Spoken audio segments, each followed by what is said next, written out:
చెప్పుకోవాలంటే EMI point of నుంచి చెప్తే ఈఎంఐ ఇల్లు అక్కడ విల్లా ఉంది.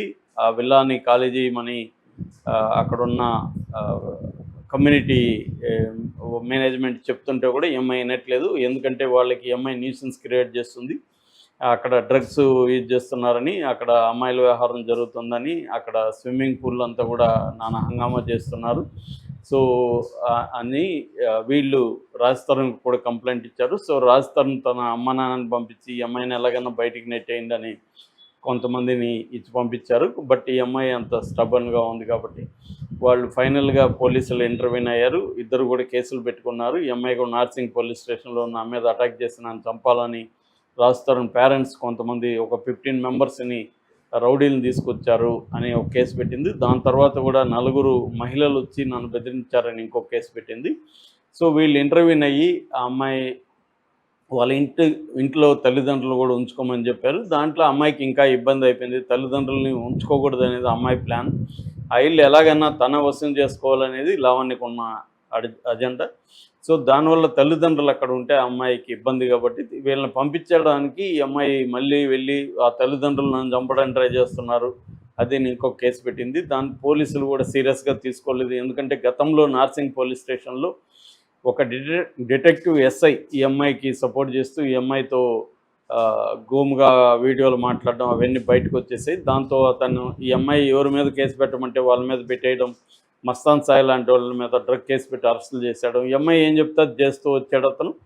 సో అది ఎప్పుడైతే ఎక్స్పోజ్ అయ్యి అతన్ని ట్రాన్స్ఫర్ చేశారో ఇప్పుడు నార్సింగ్ పోలీసులకు కూడా ఒక భయం అనేది స్టార్ట్ అయింది. దాంతో ఈ అమ్మాయి చెప్పినట్టు వాళ్ళు వినడం మానేశారు. అరెస్టులు కానీ ఏమీ చేయట్లేదు. దాంతో ఈ అమ్మాయి కొత్త ఒక ఎత్తు వేసింది. అదేంటంటే ఒక మంత్రికి సంబంధించిన వ్యక్తులకి దగ్గర నుంచి మేము 55 లక్షల డబ్బులు గతంలో తీసుకున్నాము. అందులో నేను 15 lakhs వాడుకున్నాను, మిగతా 40 lakhs రాజ్ తరుణ్ వాడుకున్నారు. దానికి వడ్డీ కడతా ఉన్నాము. బట్ 2 ఏళ్ళ నుంచి మేము వడ్డీ కట్టడం మానేసాము.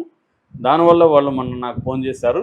ఫోన్ చేసి ఇల్లు ఖాళీ చేయమన్నారు. ఎందుకంటే అగ్రిమెంట్లో క్లియర్గా ఉంది, ఈయన కానీ రాజ్ తరుణ్ కానీ నేను కానీ డబ్బులు చెల్లించకపోతే ఇల్లు స్వాధీనం చేసుకోవచ్చు అని కూడా అగ్రిమెంట్లో ఉంది.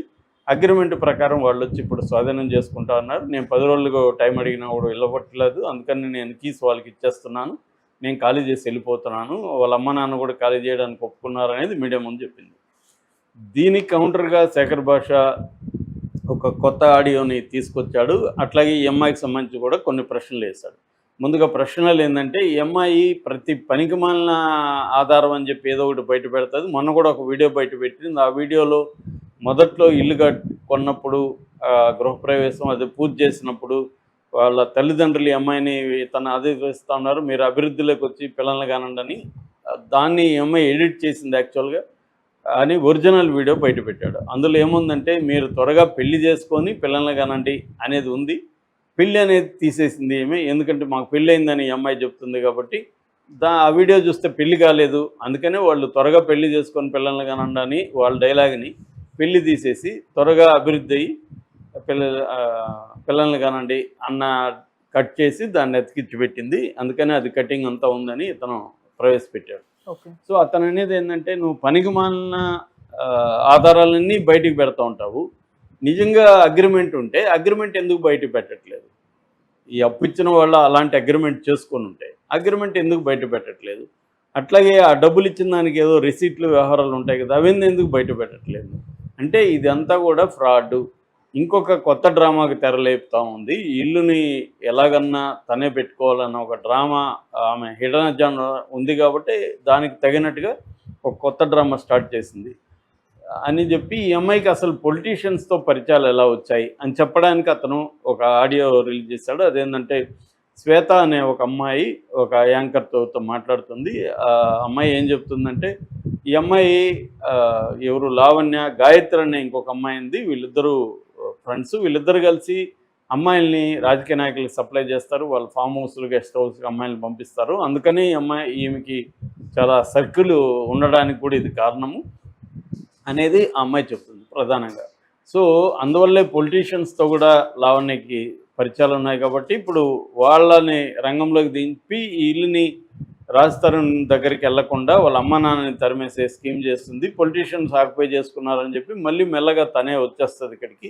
ఇది ఆ అమ్మాయి చేస్తున్న స్కీము. నిజంగా దమ్ము ధైర్యం ఉంటే ఆ పొలిటీషియన్ పేరు చెప్పాలి. ఆ పొలిటీషియన్ ఎవరో బయటికి రావాలి. అగ్రిమెంట్ ఏమైనా ఉంటే బయటికి పెట్టాలి అనేది అతను ఛాలెంజ్ చేశాడు. సో ఇది నిజానికి ఒకవేళ పిచ్చిన అగ్రిమెంట్ ఉన్నా కూడా దాన్ని లీగల్గా కోర్టు ద్వారా చేయాలి తప్ప నేనొచ్చి స్వాధీనం చేసుకుంటా అంటే కుదరదు. అది కేసు పెట్టచ్చు. రేపు రాజ్ తరుణ్ కూడా ఒకవేళ అలా పొలిటీషియన్కి ఇచ్చున్నా కూడా వాళ్ళు వెళ్ళి వీళ్ళ అమ్మ నాన్నని తీసేసి ఆ ఇల్లు మేము ఉంటామంటే కుదరదు. దాన్ని లీగల్గా ఎగ్జిక్యూట్ చేయాలి. ఇది కోర్టులో వేసి దాన్ని ఎగ్జిక్యూట్ చేయాలి. వీళ్ళ అగ్రిమెంట్ అనేది అవేమీ లేకుండా అగ్రిమెంట్ ఉందని చెప్పి వచ్చేయడానికి లేదు. రెండోది అగ్రిమెంట్లో అలాంటి క్లాజ్ ఉందా లేదా అనేది కూడా ఇంపార్టెంట్. అసలు అగ్రిమెంట్ ఎవరితో చేసుకున్నారు, ఆ మంత్రి ఎవరు, అవన్నీ కూడా ఈ అమ్మాయి చెప్పట్లేదు. వాళ్ళ పేర్లు కూడా చెప్పట్లేదు. సో ఎవరో వస్తారు అన్న ఒక ఇది క్లియర్గా మనం మొత్తం వ్యవహారం చూస్తే ఇదంతా కూడా లావణ్య ఆడుతున్న డ్రామాగానే కనిపిస్తుంది. ఎందుకంటే శేఖర్ భాష అడుగుతున్న ప్రశ్నలు వ్యాలిడ్గానే ఉన్నాయి. ఈ అమ్మాయి నిజంగా అలాంటి అగ్రిమెంట్ ఉంటే అగ్రిమెంట్ బయట పెట్టచ్చు, రిసీట్లు బయట పెట్టచ్చు. వాళ్ళు ఎవరో కూడా